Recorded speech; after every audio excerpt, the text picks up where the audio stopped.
Pag-usapan pa rin natin ang gagawing clarificatory hearing bukas at makakausap natin si Attorney Mel Santamaria, former Dean ng FEU Institute of Law. Magandang gabi po, Attorney Santamaria, at welcome back po sa Arangkada Balita. Magandang gabi po sa inyo, Jack at Ninya, at sa ating mga tagapanood, tagapakinig. Mabuhay po kayo lahat. Yes, Attorney Mel, yun nga, last week lumapit sa SC at ito, lumapit naman sa QCRTC. Marami nagsasabi, panic mode na po ba ito para sa camp ng mga Duterte? Dahil medyo parang last minute yung mga ginagawa nilang moves. Well, talagang nakikita natin, no? Lahat ng mga pamamaraan para maantala ang hearing ay ginagawa, no? Ng kampo nila Sara Duterte. Pero gaya nga ng nasabi kanina ng inyong panahuhin, dapat may signal na ang lower court na hindi dapat i-issue yan. Ang Korte Suprema hindi nag-issue ng TRO. Di ba? Kasi alam mo, Jack, Ninya, kaya hindi nag-issue ang Korte ng TRO, dalawang dahilan dyan. Una, co-equal body, ang House of Representatives. At pangalawa, ang batayan ng mga petisyon ng diretsang pumupunta sa Korte Suprema ay dapat mapakita nila na may grave abuse of discretion. At ano ibig sabihin nun?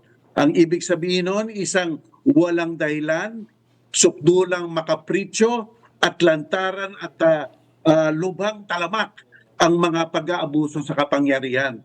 So sa palagay ko, wala pa naman tayong nakikita sa House of Representatives na gano'n. Opo, ano po ang inyong inaabangan bukas sa impeachment clarificatory hearing, no? Nagaganampin sa Kongreso? Well, kung si Madriaga ang ipepresent nila, siguro yun nga, no? Yung gaano siyang kalapit sa mga Duterte, papaano niyang nalaman itong mga kwentong sinasabi niya ngayon para magkaroon siya ng kredibilidad. Tsaka yung mga factual, medyo siguro didetalye. Iyan ang isang pamamaraan. Pero kung susundan natin o ihahambing natin ito sa normal na preliminary investigation na nangyayari sa piskal, pwede rin siyang patayuin lang at tanong sa kanya, o Mr. Madriaga, pinapatotoo mo ba ang iyong sinumpaang salaysay? O sumumpa ka? Di susumpa siya. Pagkatapos noon, pwede na lang sabihin ng mga committee, sino gustong magtanong. Diba? Tapos na. Ganun kadali. So, depende ngayon ang pamamaraan ng hearing sa committee ito. And yun nga po, hindi raw nila inaasahan nga na dadating itong si VP Sara. Oo, na sana ay may chance na questionin din itong si Madriaga. Yun nga dapat kung talagang gusto niyang i-test yung credibility ng isang testigo, dapat nandoon siya. Kung wala siya doon, o paano naman niya masasabing hindi siya nabigyan ng due process? Sapagkat ang due process nga, ang minimum requirement lang noon, yung pagkakataon na binibigay sa iyo na sanggain ang mga paratang sa iyo. Kung wala ka doon, hindi mo masasangga. Hindi mo nasangga sapagkat sinadya mo wala ka doon. So paano yun, di ba? Okay. So ayan.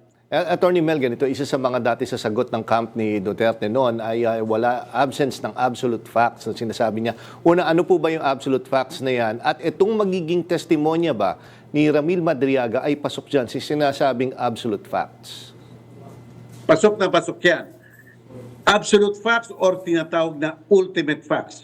Kahit na gaano kahaba at kahit na gaano kaikli ang paratang, basta nakakakita ka ng kwento, ultimate facts na yon. Halimbawa, basta sinabi mo sa isang tao, siya ay magnanakaw, hindi ultimate fact yon.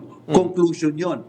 Pero kung sinabi mo na nakakuha siya ng pera, ibinigay niya sa isang tao at hindi na natin alam kung ano nangyari, may kwento na yon, ultimate facts na yon. At nakikita naman natin yung mga ultimate facts na isinalang. Yung video, ultimate facts na yon. Sobrang ang ultimate fact yun kasi manood lang tayo ng video. Alam na natin yung kwento. Basta't may nakikita kang kwento, kahit mahaba, maikli, ultimate facts yun. Hindi na kailangan munang ilagay sa article of impeachment yung mga ebidensya. Ito nang yugtong ito, ang pagpapakita ng ebidensya. Yeah. And speaking of mga threats, kanina sa pulong ng RAGE Coalition na binuo ni Baste Duterte, binanggit niya na kailangan nila ang ulo ni Pangulong Marcos. Pwede ba ito maging basehan din para magsampa ng reklamo ang gobyerno? Ano po kaya ang kaso na pwedeng isampa laban dito sa kanyang mga statement na ito? Alam mo, equivocal kasi nung sinabi niya Ulo ni Presidente Marcos. Kung yun nga ang sinabi niya, madaming pakahulugan ang pwedeng ibigay ng ating mga ng badlano. Kaya siguro pwede rin imbestigahan yun kung ano ibig sabihin niya. Titignan natin kung anong kalalabas nun. Pero isang it's a provocative statement na madaming ibig sabihin. Oh, sorry sir, ihabol ko lang. I-compare natin ito sa binigay nga na statement ni VP Sara sa video. Mas direct at kumbaga mas direkta talaga yung sinabi ni VP Sara. Ito medyo open-ended pa eh. Diretso yun. Kasi ang sinabi ni VP Sara, isang pagbabanta, at sinabi niya pa, hindi joke ito, at nakatuon pa sa ilang mga taong pinangalanan niya pa. So, therefore, at doon sa sagot niya, kung yun sa kanyang answer ad cautelam, hindi niya pinasinungalingan yung videong iyon. Ang sabi lang niya, wala daw shred of proof na pinakita nung tinatawag na contract to kill. No? Kaya lang, ang problema nanggaling mismo sa bibig ni VP Sara, yung mga paratang na yun. Alright, maraming salamat po sa inyong oras, Attorney Mel Santamaria. Magandang gabi po. Maraming salamat sa inyo, Jack Ninya.